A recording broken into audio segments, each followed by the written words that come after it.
Manny Piñeiro, CEO, founder, president of Making Time Count. How did growing up in the Bronx shape your life?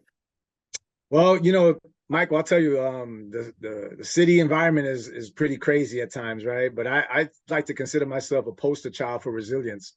It's something that was kind of nurtured in me from very young, how to get around the city, how to kind of deter danger, so to speak. But out of everything, I think the sense of understanding the power of community was something that really was emphasized growing up in the city. It's different, right? It's a different environment. If you've ever been to New York, it's just loud and a whole lot of people just scrambling all over the place. So I think it really started to change me as I got older, to understanding the solace and the peace that comes with sometimes that you need in life. So I definitely think that that's something I was always looking for, is a little bit more, less traffic, so to speak, a little less noise. And I talked about that extensively in that short video I did. But I'll tell you, that was real world advice that I gave myself, is that I needed to find a way to find out who I was, and it kind of helped shape the person I wanted to be. So like you said, the Bronx and New York City in general is very loud. So then you went kind of opposite. Can you tell me about your military journey? Oh man, that was another embarkment. I initially joined the military, and I was actually seeking the Marines. But my journey actually started in 1988. I ended up being an airman in the Air Force, countless assignments, spanning from Oklahoma, Texas, Japan, Alaska, Germany, and it culminated at the Pentagon. But I've also been deployed, right? So I've had my share of deployments, supporting operations Desert Shield, Desert Storm, Enduring Freedom, Enduring Iraqi Freedom, excuse me. And, so I had a lot of movements throughout my journey, and jobs wise, I used to think that I was the guy who couldn't keep a job, because I was always trying to find some other things that were challenging.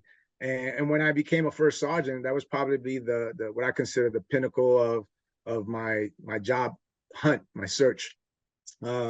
I ended up culminating my career as the first sergeant special duty manager, which is pretty much the highest ranking first sergeant in the Air Force. I was the first sergeant for the Air Force. So my boss and the folks that I worked around with was the Chief Master Sergeant Air Force, and the Chief of Staff, and of course the Secretary. So those are the times where I look back on my own career and I think, how the hell did you get here? And you said it best, coming from the Bronx, right? What door opened that opportunity? And I owe it all to just chasing more, right? Always hunting what's best out of myself, and then of course hearing the opportunities. I always say opportunities like someone knocking on the door.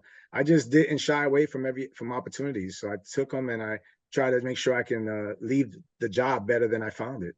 And that was something that was that kind of helped me process the military career. I ended up totaling over 32 years, and in service to our nation. I would have never, in my wildest dreams, thought that I would spend that much time in the military. But it taught me a lot about who I was as a person, and who I still try to be in service.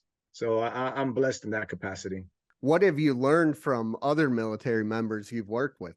I'll tell you, what a great question, Michael. I think the agility, right? The fact that everyone comes from different environments throughout the world, but they all have a sense of character. And those things, you try to nurture yourself by surrounding yourself with as much good and positive vibes as possible. Adaptability is something that I took away, and still take away. I think the source of our agility in the military is the people, because they come from all fabrics of life. And I think that's something that always helped me reinforce my resilience, right? Hearing their stories, both mental and physical resiliency stories. But I think out of everything that I can think about, that I probably took away, that was probably garnered the most important, was probably the perseverance of so many people. They, again, from all walks of life, and you think about what it took for them to actually be here, right? Supporting an armed forces or our nation. And this is not particularly to the Air Force. This is, global. Our armed forces make up probably the best of what our society offers because it's all selfless service. So it's a volunteer, and these folks they make their mind up when they join to do and be better than they were. How was the transition back to civilian life? That was tough. You spend 3 decades of your life, or childhood life, serving, and all of a sudden it ends. So as military service ended, I started thinking, well, I knew what I wanted to do, and I truly needed to continue fulfilling my purpose to serve. So it kind of helped me. And one day, I'll tell you, I was sitting around the kitchen island with my son, my middle son Christian, and he was asking me simply the same question you just asked me, Dad, what's next? And he always, I talked about, maybe putting some words on paper or journaling enough that I can probably tell my story. And then he said, well, what about your brand, your making time count? Is there something that you thought about doing with that? And I said, well, you know what, it's funny that you think about that, but maybe I can offer an opportunity to remind folks how important that is. And before you know it, I mean, it was for as long as I can remember, that was what I believed in, right? I recited that phrase of don't count time and make time count so much throughout my career that the branding part was already established. It was already too easy. So I just said, you know what? Let's think about that as my philosophy.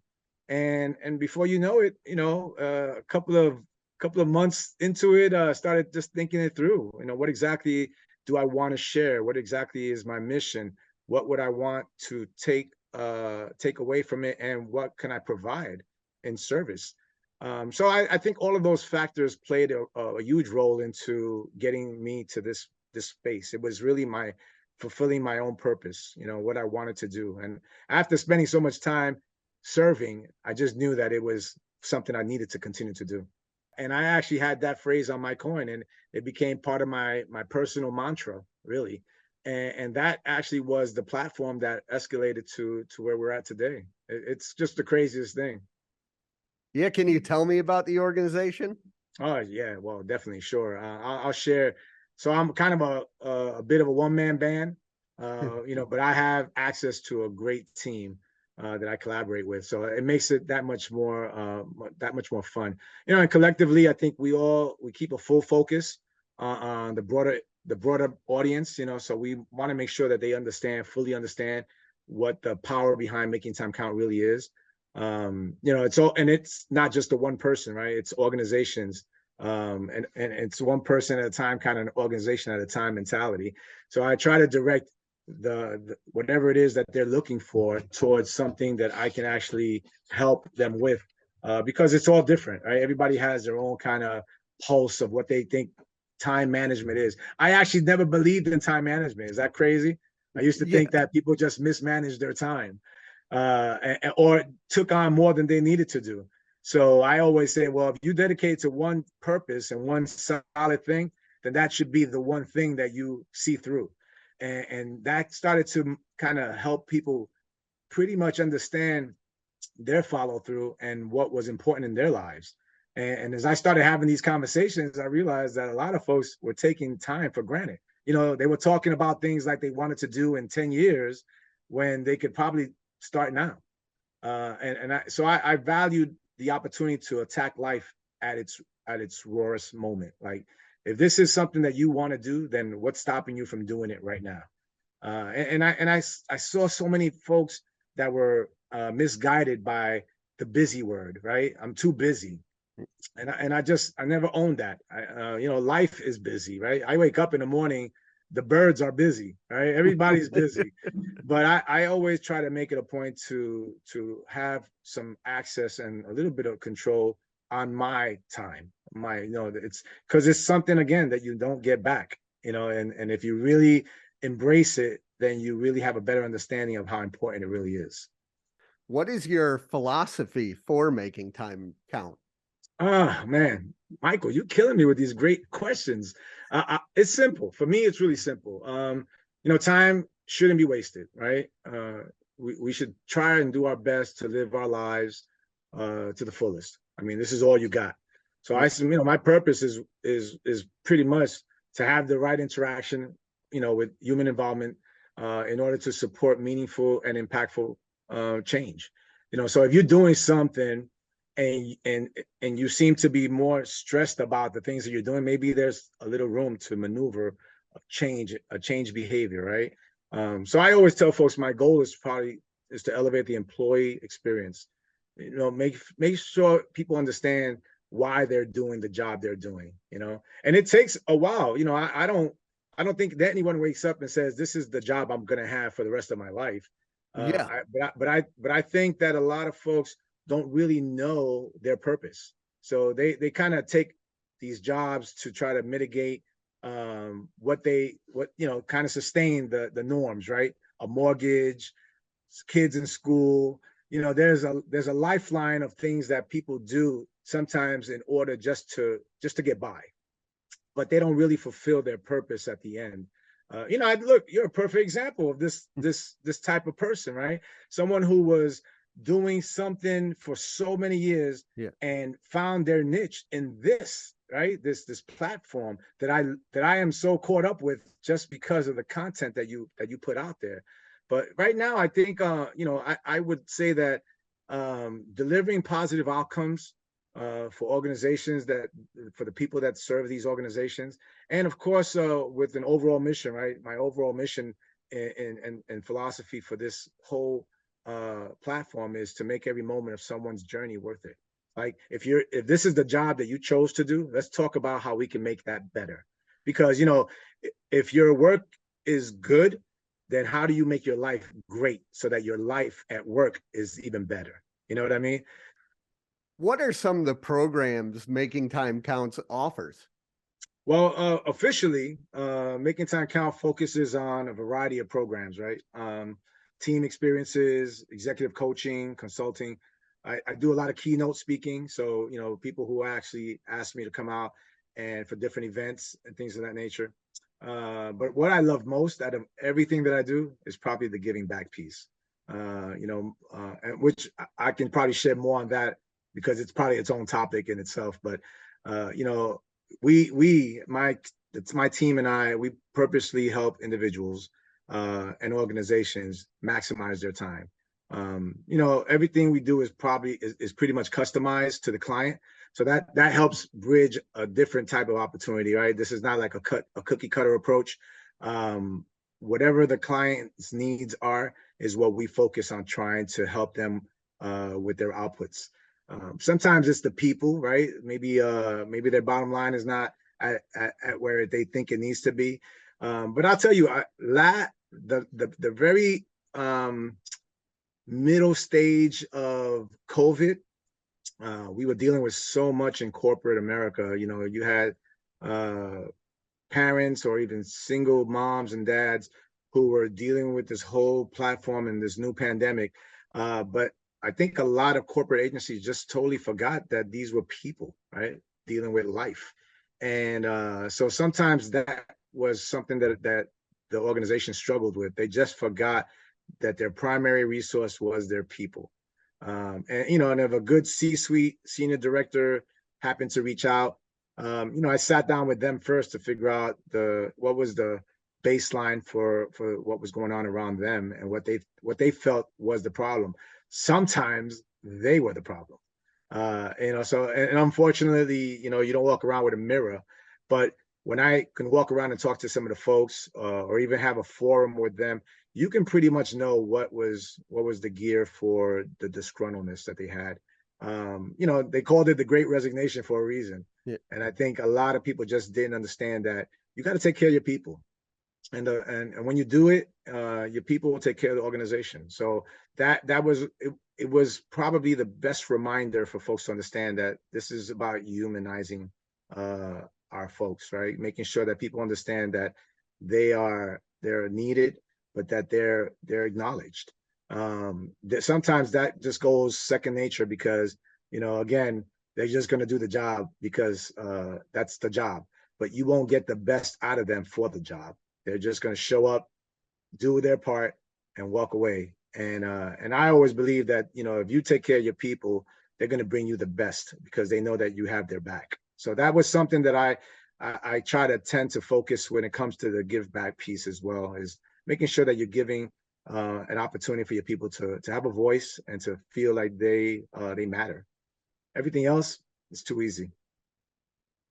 You're absolutely right, because when I worked for really large companies, the thing that motivated me the most and made me feel the best is just, you know, compliments. You're doing great, and, you know, just those small personal touches.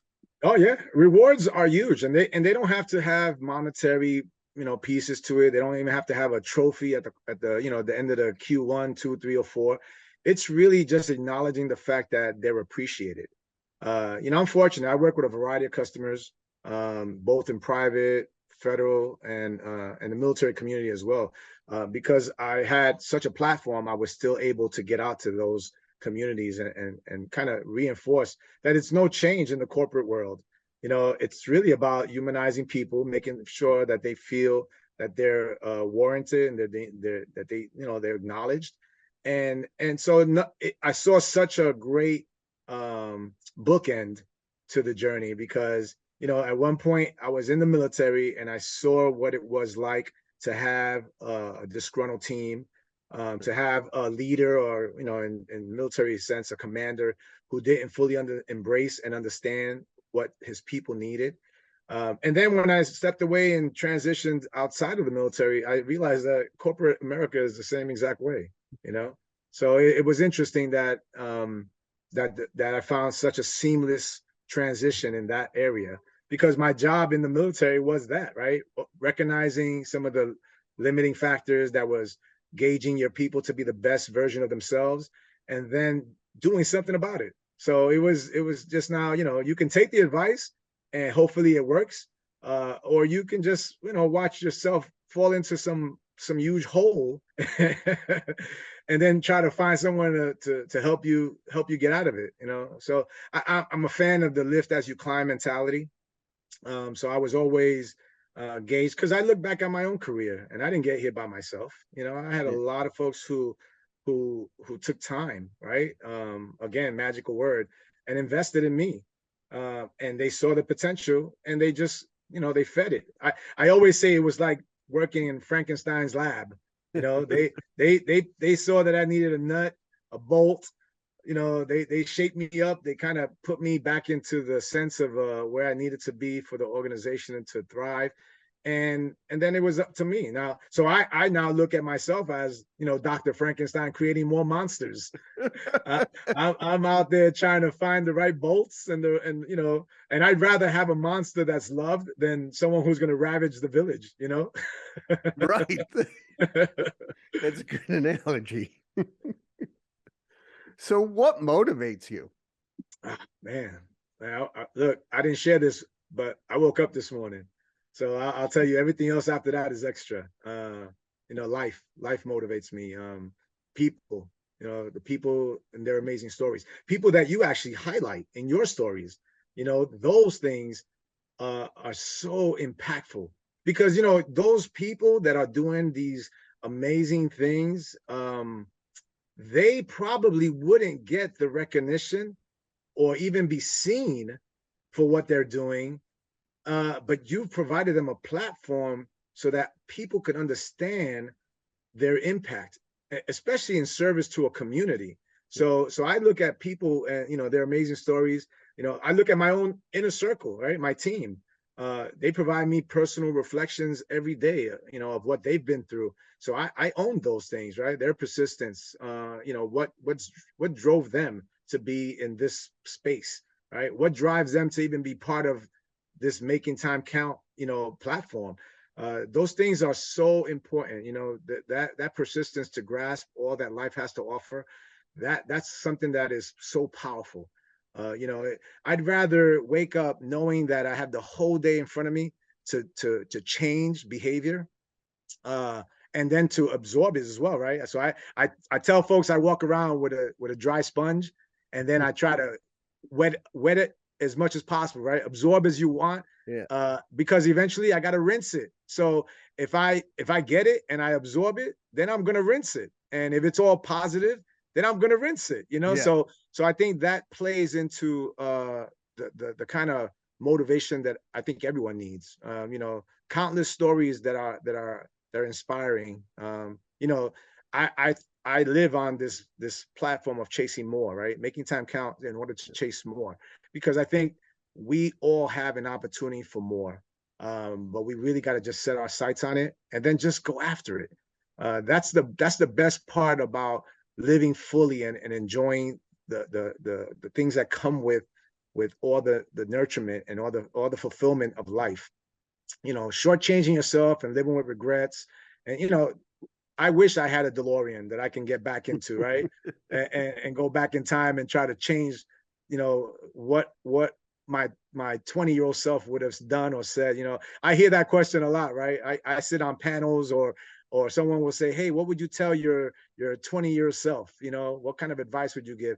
And I got to tell you that everything that I've learned and still learn about is part of growth and development. You know, I'm here because of the mistakes that I made. Right. I'm here because of the failures that I've had.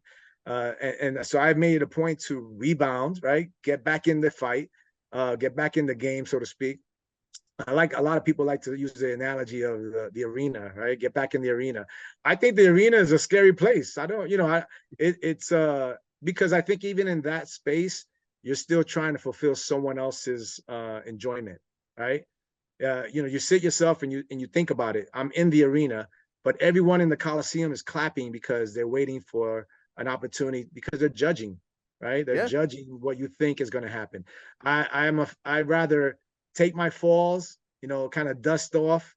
I used to tell people they have a CVS and a Walgreens all over the place, so I can get Neosporin and get back in the game, you know. So I try to tend to think that uh, you know, judgment is a very dark place at times, and people will try to find you know, your weakest link, right, to try to give a hole. But I'm fast to identify that, and you know, sometimes throughout my life I wasn't, but I learned from that, and again, that's part of the growth that we are able to achieve. But I'll tell you that it's the stories, the amazing people, and just the countless of just it's just, there's so many that make you think about, man, what motivated them, you know. It's a continuous cycle for me. It just keeps me inspired, and you know, I use it as a gauge to continue doing the best that I can. Yeah. How does it feel for you personally to help impact people's lives? Oh man, wow, fulfilled, at times rewarded, right? They listened, right? Sometimes it's hard to really know if anyone is really listening to what you're saying. But you know, like anyone, you feel valued, right? You're kind of like the mentor, and they tell you, uh, or you know, in the military sense, when you knew them as a young airman, and now they're, you know, a chief master sergeant, you know, and they say, I wouldn't have been here if it wasn't for you. And then I have to flip it back on them and say, no, you did the work. I just happened to try to maneuver you the right way. But you know, it makes me feel appreciated. But I think, you know, even honored at times. But I'll share that probably the most important thing that I take away from that is probably humbled. I'm just humbled that, you know, they trusted me to provide them sound judgment, and work them through it. I've always looked at everyone's issues and what they've dealt with as a fragment of their lives, right? And I mentioned earlier, we all have this journey that we've been on, and we've all been through, you know, the nook and crannies, right? The Thomas's English muffins of life. But I always tend to lean on those things that have kept you in the fight, right? Because everyone can give up on Yeah. anything that they you know, that's easy, right? To say that you don't want to do something, it's really easy. It's the work that goes into seeing it through and fulfilling your goals, or what you think your goal needs to be. You know, I truly believe in the power of mindfulness. You know, I think if you plug away at and think about the things that you think are important, and you're passionate about it, and they're driving your purpose, then go after it. You know, if it's not what it's supposed to be, then find something else. You know, life doesn't stop because you decide to do something else. You know. Yeah, absolutely. No, it if I had one problem and stopped, I would have stopped years ago. Yeah, I gotta tell you, look, I'd be in some corner in my house, you know, weeping. So where do you want to see making time count in the next 3 to 5 years? Oh man, wow. You know, I'm a day-to-day kind of guy, right? I live for the moment. But if I had an opportunity, I'd probably like to be I like making time count, the statement alone to probably be the first thing you think about in the morning. Like how am I making my day count, right? And then, you know, when you're thinking about seeking change in your life, maybe that's the first thing you think about. How's my time being utilized?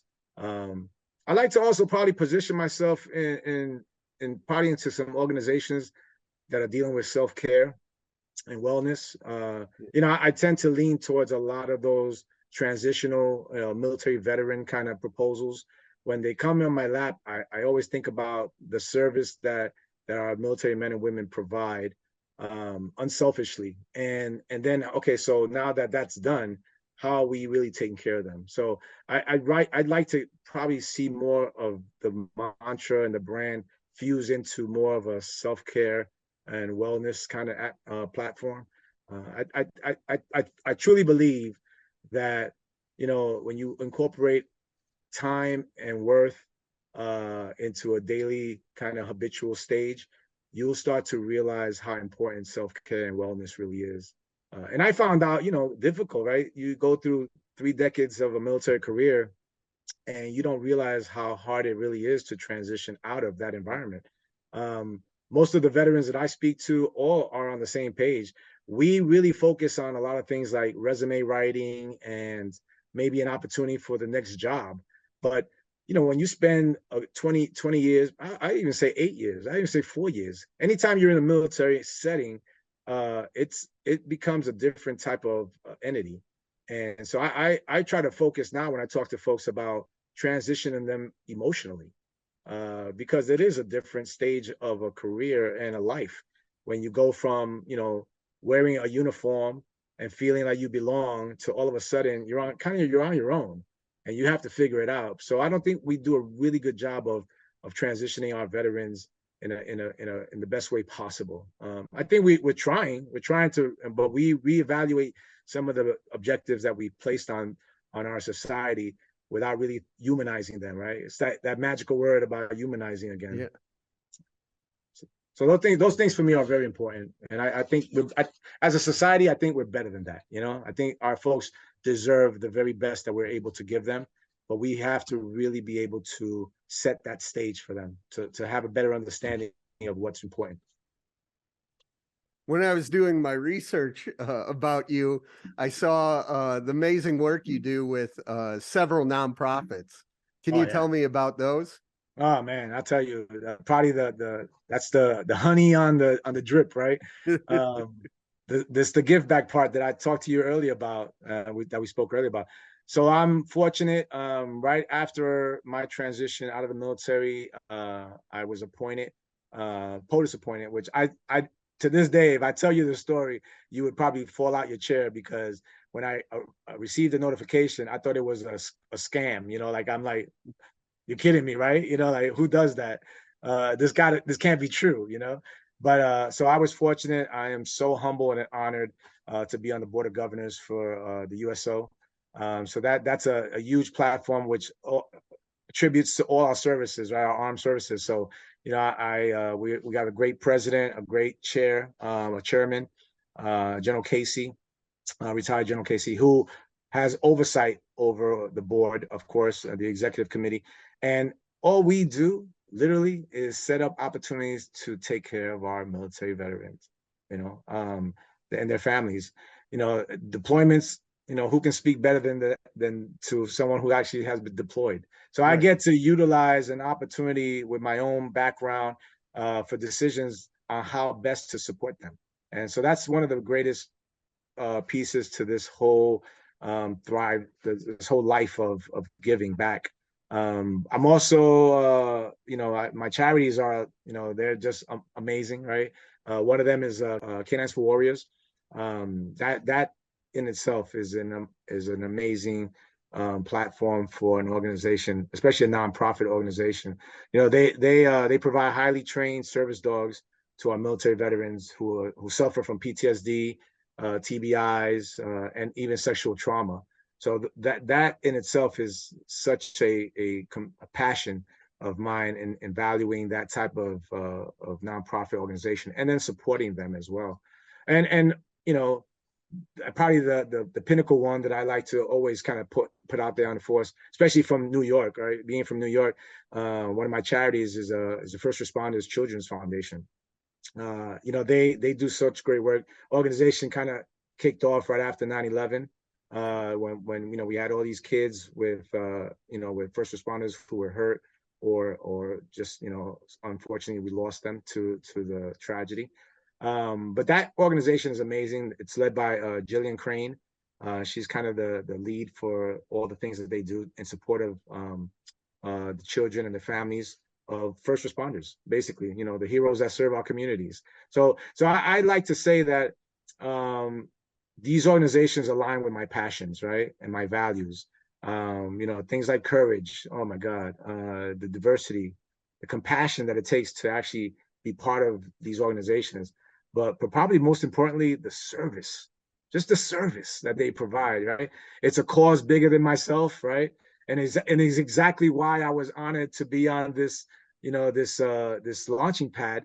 Your podcast is based around not just making time count, but it's a content with a cause.